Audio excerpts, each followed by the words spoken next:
of course, they want to make profit.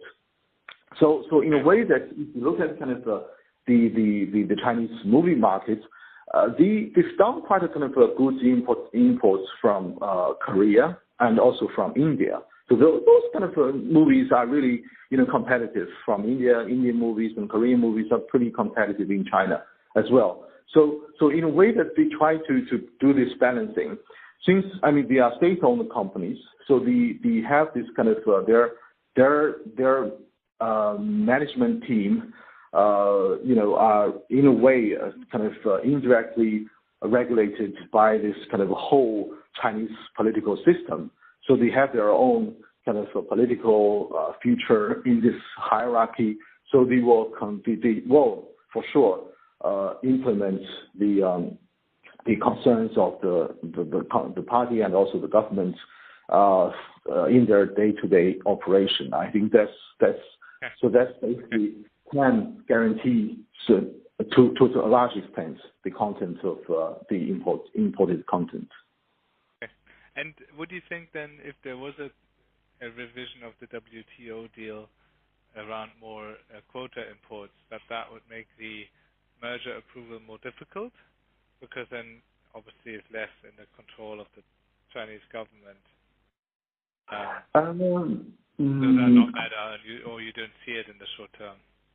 No, I don't think so. Basically, the quota is just a kind of a quantitative limitation, it's a restriction.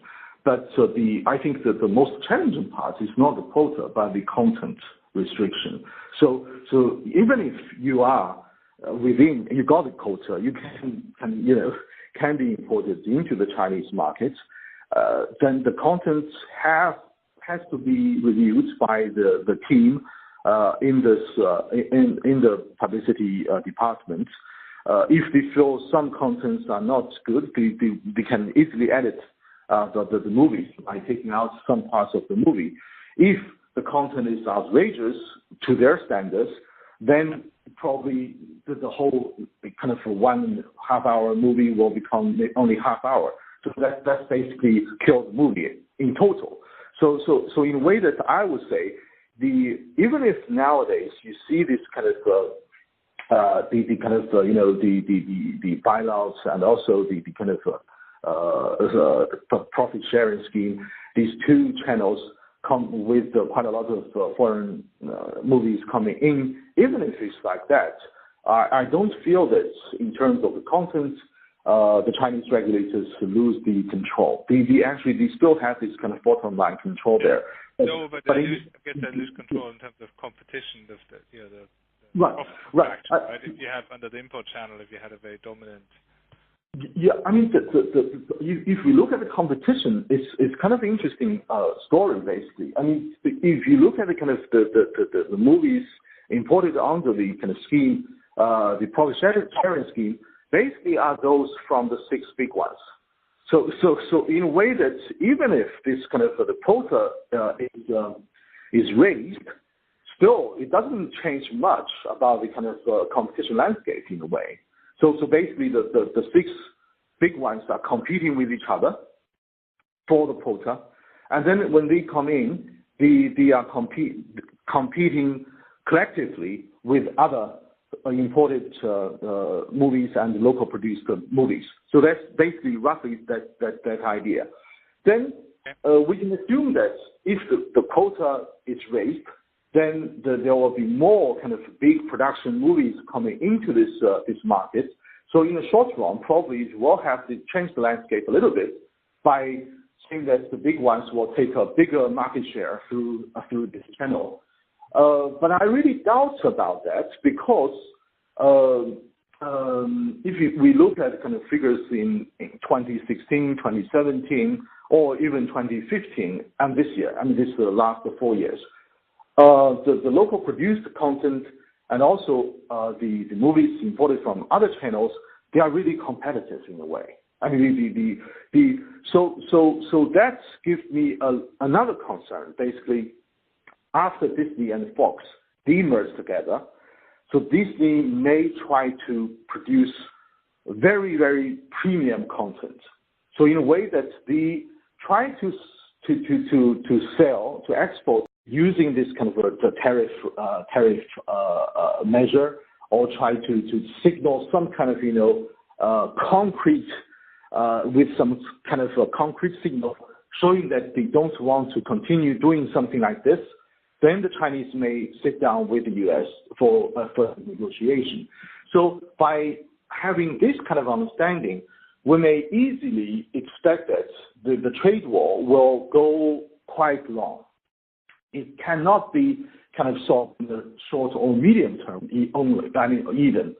So in a way, by saying that, I would say that the China at the moment actually is short of arsenals in terms of kind of tariff.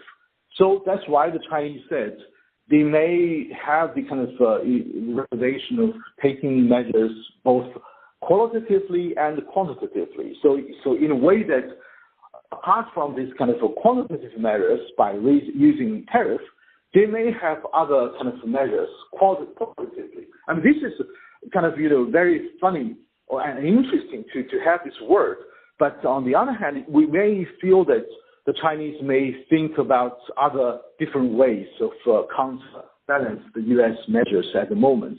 So one of the measures would be kind of raise some kind of barriers for market entry. It's not purely tariff, but maybe technical barriers, maybe this kind of investment barriers, all kind of other barriers. So antitrust is notorious in this regard. Basically, you can easily criticize the administration or regulator by combining some other kind of factors into their decisions. So in a way, that's what my concern comes from. Basically, in this particular case, I think given the fact that both Disney and Fox, these two companies, have very good relationship with the Chinese government. So I don't. I think probably they may have already got some hints from the kind of Chinese regulators saying that, you see, what you are doing in China is pretty good, but the ongoing trade dispute is not good for your health, good for your business in China. Then, it's kind of a hint to ask Fox and Disney indirectly to be the messenger between China and U.S. administrations.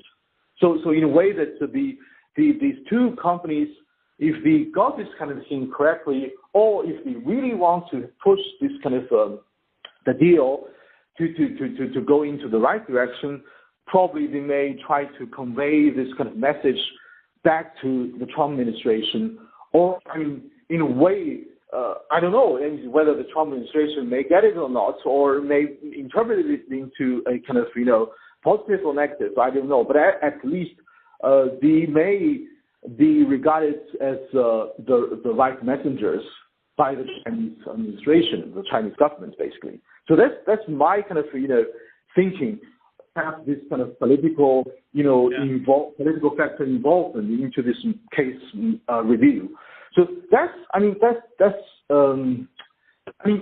for example, Murdoch, for sure, he's very kind of sensitive to political kind of indicators and all these kind of political factors, and also he has been maintaining this kind of regular contacts with the high ranking officials of the Chinese government and also the top leadership of China.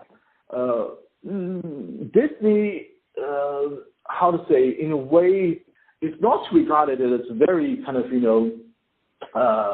active player in the Chinese market, although they have this kind of Disneyland established in Hong Kong and both in Hong Kong and China and Shanghai.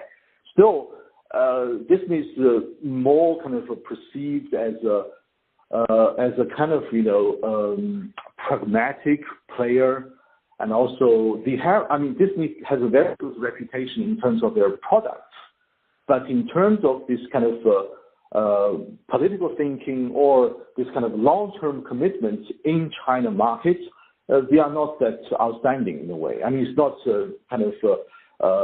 cannot be kind of compared with Fox in a way.